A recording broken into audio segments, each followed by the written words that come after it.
aking grid tie inverter na may rated 250 watts, MK power. At ang input niya is 10.8 to 30 volts DC.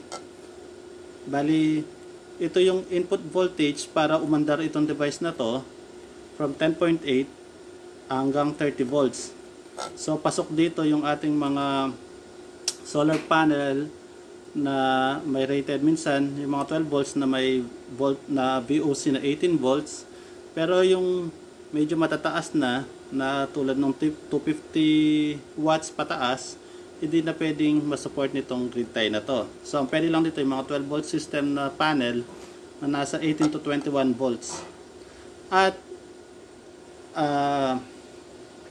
ang minsan na ginagamit na ng iba tulad ko ay hindi sa solar panel minsan nilalagay itong connection niya. Nilalagay ko lang sa tinatap sa battery. Actually pwede naman yun. Karamihan kasi ng mga gumagamit ng grid tie is yung solar panel dito nila nilalagay dito sa positive and negative. Para din itong kamukha ng ng mga inverter na nagko-convert from 12 volts to 220. Ito naman yung solar panel dito nilalagay.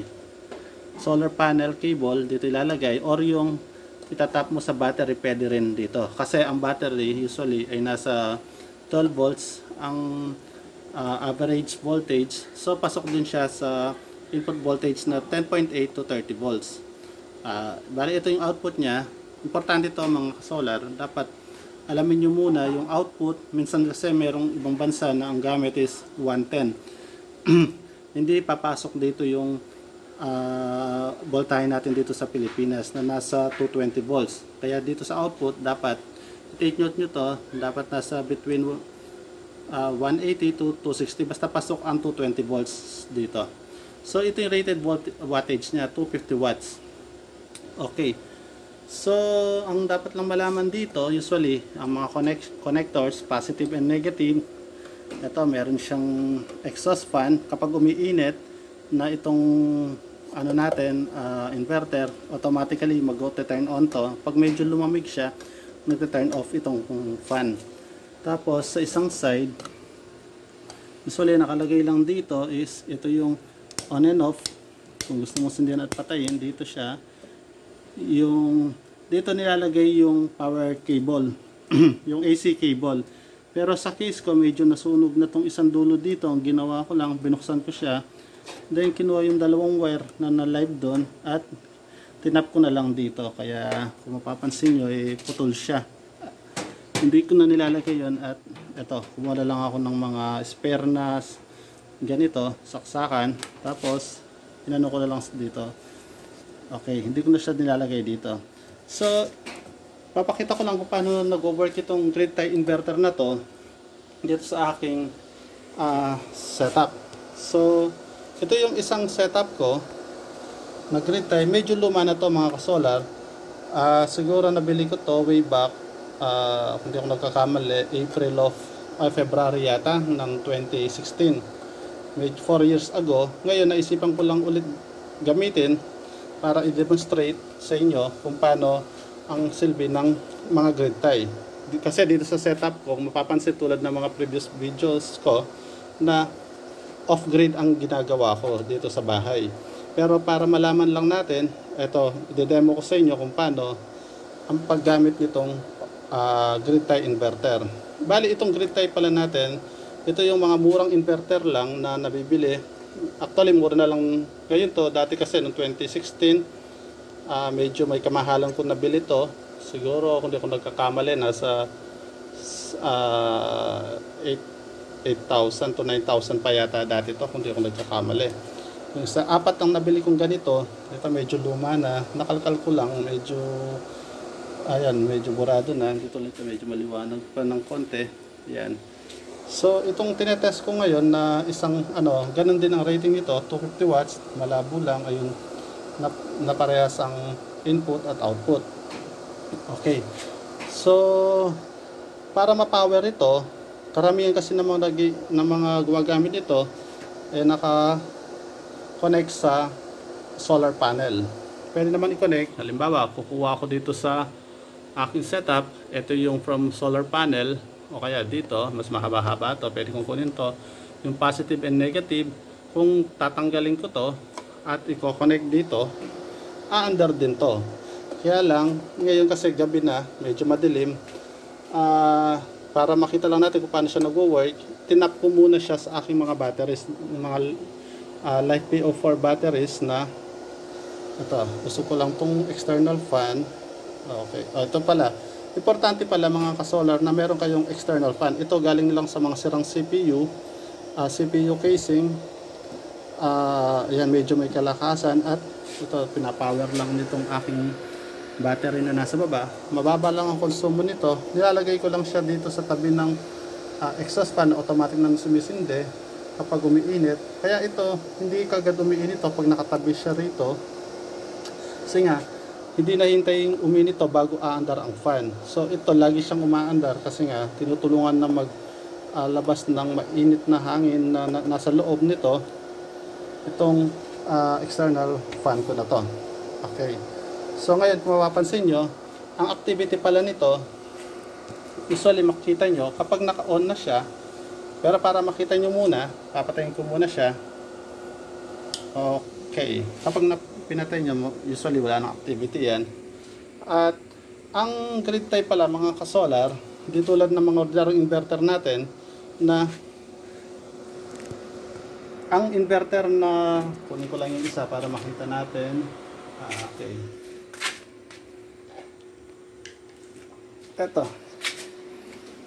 Itong isang inverter natin na mostly ginagamit sa mga off-grid, kukompare ko lang dito sa grid tie. Itong inverter parehas lang na may connection ng positive at negative, pero ito hindi pwedeng i-connect sa solar panel kasi medyo fluctuating ang power ang gagaling sa solar panel, kaya sa battery lang ito. Then yung output niya is 220 din, pero female output na siya. Now, dito na natin i-connect yung ating mga appliance dito sa female connector. Okay. So, kung titingnan nyo, parang parehas. Ang pagkakaiba lang, ito kumukuha ng power sa battery tapos nagpo-produce ng 220 para magamit natin sa ating mga appliance. Ito naman, ang nangyayari, ito may power cable siya na kamukha ng mga sa PC. Kung tatanggalin ko to, okay, tatanggalin ko to. Ayan, pansinin niyo mga solar, kamukha sa mga PC o kaya sa mga rice cooker. Ganyan din yung saksakan nito. Okay, so para umandar yan, kailangan nakasaksak ito. At hindi tulad ng mga inverter na ganito, ito hindi ka makakakuha ng power dito para saksa, para i-power ang mga appliance. Ang ginagawa lang ng grid tie is nagpo-produce siya ng kuryente na naglalabas siya ng 220 volts at yung 220 volts na yun is i-feed niya sa ating grid. Ito po ang ating grid. Tanggalin ko lang itong may wattmeter. Ayan. Ito pa lang sa akin na to, ito yung nakaano ko sa grid, sa kuryente natin na pinagkukuha ng kuryente, hindi po sa solar, sa ating distribution unit or DU. So ito yung sa amin dito sa lugar namin is Spelap po ang nagpo-produce, nagbibigay ng kuryente sa amin. So ito po yan, live po yan. Ang ginagawa po nitong inverter is i-feed niya yung kuryente na po-produce niya dito sa ating grid. Dito niya ipapasok. Okay. Tandaan lang po natin, ito pala mga ka-solar, marami nalilito. Pag sinindihan po natin to, halimbawa may power na to, ito yung inverter, ipapower na siya ng positive and negative, so may power na yan. Kapag inon po natin yan, pansinin niyo po yung mangyayari. Naka-red lang po yung ilaw. Ibig sabihin nun, kapag naka-red yan, may fault yan. Ibig sabihin, hindi pa kumpleto ang circuit kasi nakatanggal pa to. Kung isipin natin, parang may kuryente na to na lumalabas dito, pero may feature po kasi to na kapag hindi pa ito nakaka-sense ng sense ng power from grid, hindi mag-on po itong machine na to, itong grid tie na to. Makita nyo naka-red. So pansinin nyo po, kapag sasaksak mo na ito mamaya sa grid, mag-aandar na yung green. Pero patayin ko muna for safety purposes. Usually pinapatay ko muna to yung hindi nabibigla siya.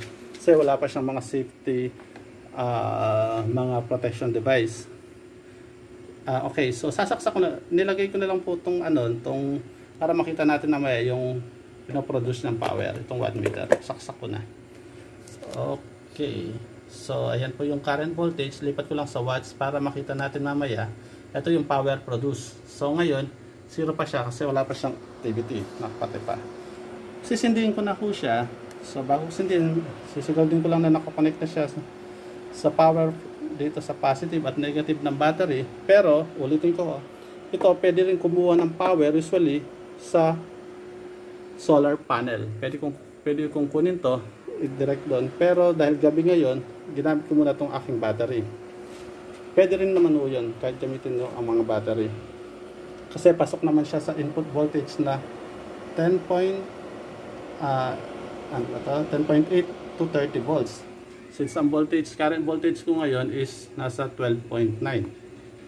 Okay, so pasok pa siya dun sa range na yan.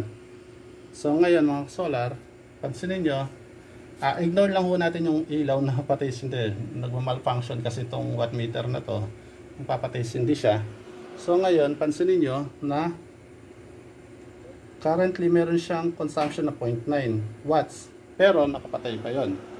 Ang nangyari dito, kaya meron siyang konsumo is itong wattmeter na to, nagkokonsumo rin ng kuryente yan. Ang nangyari naman yan, ito kasing wattmeter na to, ang nawabasa niya is yung papasok or palabas na kuryente.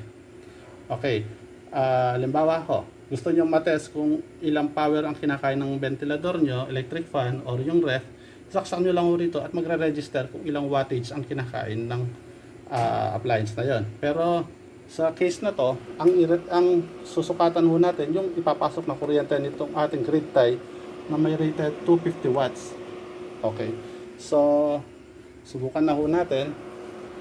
Nakakonect na yung power doon at nakakonect na rin itong AC cord natin dito sa grid. Tingnan ho natin. Ngayon po is 0.9 watts. So sindihan na ho natin itong grid tie. Okay, pansinin nyo yung LED light. Ayan, pag sindihan natin, naka-fault yan at ilang segundo dapat under yan. Ayan, pansinin nyo yung blinking na green. Once na ang blinking po yan is super bilis na ganyan.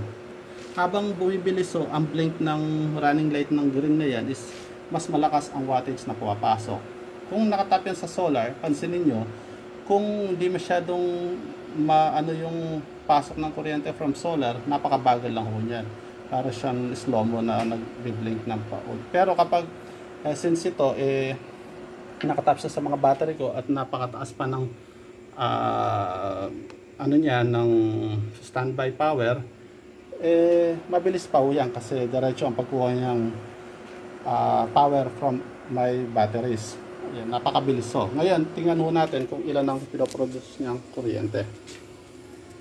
Dito sa ating wattmeter, ayun.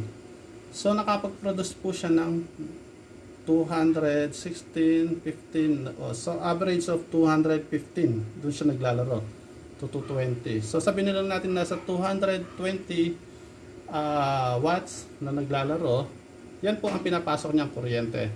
So paano po tayo nakakatipid niyan ng power kung ginagamit natin to? So anong nangyari po ngayon, ginagamit ko lang kasi itong pag may nakasabay na kuryente na ginagamit.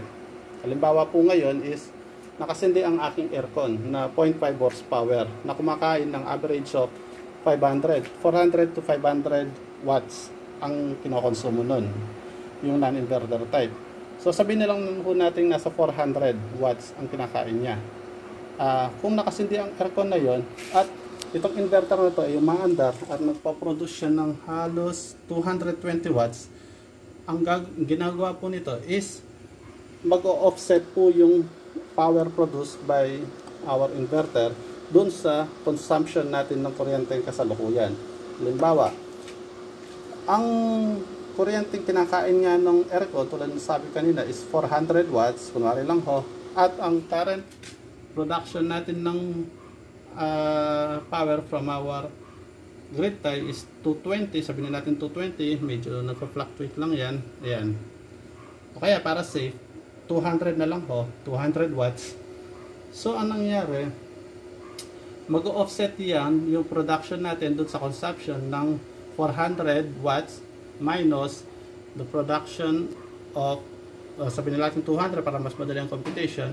Ibig sabihin, no, ang mamimetro lang sa atin or mariread lang ng DU sa atin is yung remaining na hindi na po-produce ng ating grid tie inverter or GTI na 200 watts. So, doon po tayo nakakasave mga ka-solar kasi imbis na i-charge tayo dun sa total na consumption natin ng power from aircon na 400 watts, naliles na po natin yung kasalukuyan na paproduce natin from our grid tie na 200 watts average. So, makakasave na po tayo ng kalahati, more than kalahati actually kasi mas mataas pa to, ng kuryente.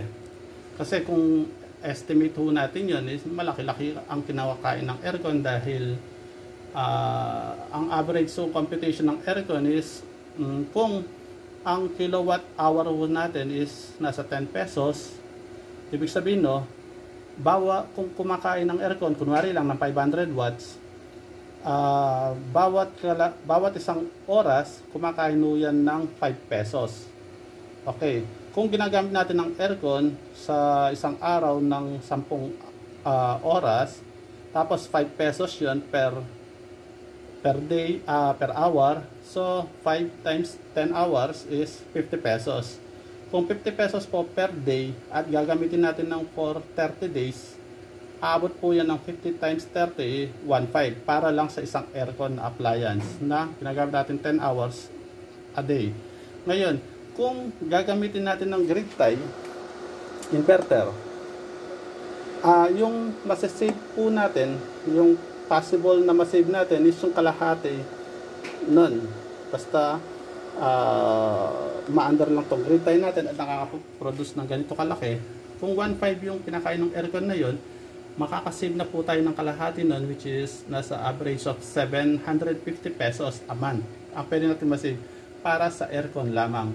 So, yun po ang isang function ng grid tie. Actually, maraming installer, karamihan ng mga installer ng solar is grid tie ang setup. Kasi unang-una, kapag nag-setup ang mga installer ng may battery, isang problema ko kasi sa mga battery, lalo na yung mga lead acid na tulad ng mga to, kapag ang user or yung customer, client na installan, gamit ng gamit, tapos hindi nila alam yung mga depth of discharge na hanggang 50% lamang, ginagamit nila hanggang maubos ang battery, mabilis yung masira at for sure, magre-reklamo ang customer na bakit nasira agad ang battery, mga ganun na case. So, ang kadalasang i-install ng mga installer natin is yung grid tie, pero hindi yung ganito.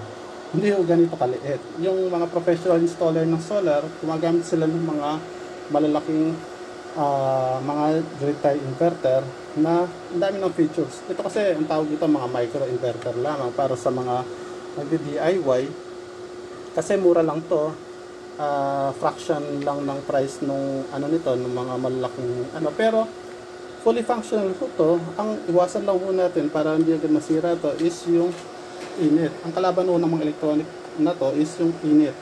Once na sobrang init na to, minsan nagkakaproblema yung mga electronic parts sa loob, nasisira to. At dati lang nasisira to, pero nung nalaman ko yung ano na ang cause pala ng pagkasira ng mga electronics yung sobrang init, nilagyan ko lang siya ng fan, ngayon di na siya masyadong hindi na siya nasira mula nung nilagyan ko ng ganito. Ayan, parang support lang ho to dito sa isang built-in fan yan na umaandar lang to kapag mainit na. So, nilagyan ko ng external fan para basta umaandar to, umaandar na yan, hindi na nag-accumulate yung init na nagagaling dito sa grid tie na to, nilalabas na niya agad. So, hindi na siya wala nang parang hindi na ano yung init dito dahil nga lumalabas na kaagad yung init na napoproduce dito. Kasi kapag sobrang bilis tulad nito, mabilis yung mag-init yan kung wala pong external fan. Okay, so ganun lang po yung ano ng mga gamit nitong grid tie. Tandaan lang po natin na iba siya sa mga inverter na ganito. Na-explain ko na po to sa video ko dati, pero hindi ganito kadetalye. Dito po na-explain ko to. Ang gamit ko ng grid tie pang offset. Isa pong tatandaan pala natin bago ko tapusin ang video na to is ang grid tie po kasi kapag ginamit pala natin ito na walang naka-load, or kapag ginamit natin to na mas marami ang napapasok natin kaysa sa ginagamit, imbis na mag-negative yung ano natin, yung metro, ibig sabihin yung magre-reverse yung ikot ng metro is magpa-plus pa ho yun. Kahit na bumalik ang metro natin, na makita nyo is nagre-reverse siya, magka-count pa rin ho yun pa forward. Ganun ho ka tindi ang mga ano natin, mga DU natin. Yung mga nilalagay nilang kontador, kahit na papasok na yung kuryente is pa-forward pa rin ang bilang nila. So siguraduhin lang ho natin kung hindi po tayo naka-apply sa net metering. By the way, yung net metering pala, yun yung application sa ating mga DU. Kung mag-a-apply ka, medyo maproseso lang ho yun. Kaya karamihan ng mga installer, minsan ayaw na mag-apply doon kasi pahirapan na yung pag-a-apply doon dahil pa mga requirements. Siguraduhin lang ho na may sinasabay kayong appliance na ginagamit at lampas dun sa pinapasok nyo. Tulad ng case ko dito, ang pinapasok ko lang kasalukuyan is nasa 200 watts, tapos ang ginagamit ko nasa 500 watts. So safe na po yun, at least nababawas siya. Pero halimbawa nakapatay ang aircon at pinapasok ko yung ganito, imbis na ito is magpa-reverse count siya dun sa metro, ito po i-consider ng ano natin na consumption, hindi production. Kasi hindi niya rin recognize to kung hindi tayo naka-apply for net metering.